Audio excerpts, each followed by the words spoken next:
কেউ তোমার পথের সাথী হোক বা না হোক, শ্রীকৃষ্ণ তোমার সব সময় সঙ্গে থাকবেন। যার সাথে মনের মিল নেই তার সাথে সম্পর্কই রেখো না। আর যেখানে তোমার কদর নেই সেখানে যেও না। যে বোঝে না তাকে বোঝাতেও যেও না।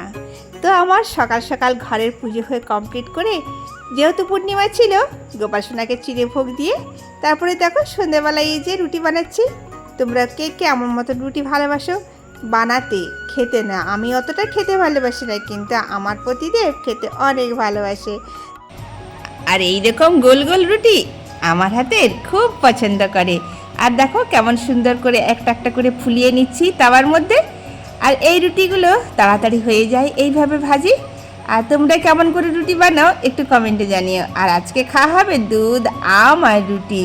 আর এইটা হচ্ছে সিজিনের আম। এই সময় আম রুটি খেতে কে কে ভালোবাসো একটু কমেন্টে জানিও।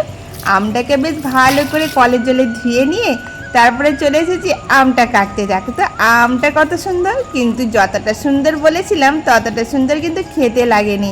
আমটা না টক ছিল, কারণ আরও একটু পাকতো, একটু কাঁচা টাইপের ছিল, তার জন্যই কিন্তু টকটা হয়েছিল। কিন্তু খেতে দারুণ লেগেছিল দুধ আম রুটি।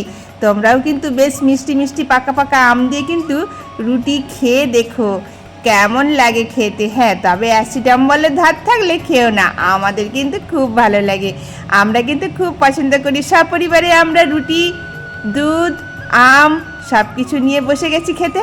আর আজকের ডিনারে হয়েছিল আম, রুটি আর দুধ, এইটাই হয়েছিল খাওয়া। তো তোমরা কি খেয়েছো কমেন্টে জানাতে বলো না। আর আমরা খেয়েছি অনেক সুন্দর করে।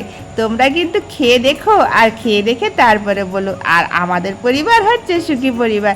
আমাদের যেটাই হোক না কেন রুটিটা চাই, আর রুটিটা তোমাদের দাদাভাই পেয়ে গেলে আর তার কিছু চাই না। এইটাই তার আনন্দ। সবাই সাথে থেকো। রাধে রাধে।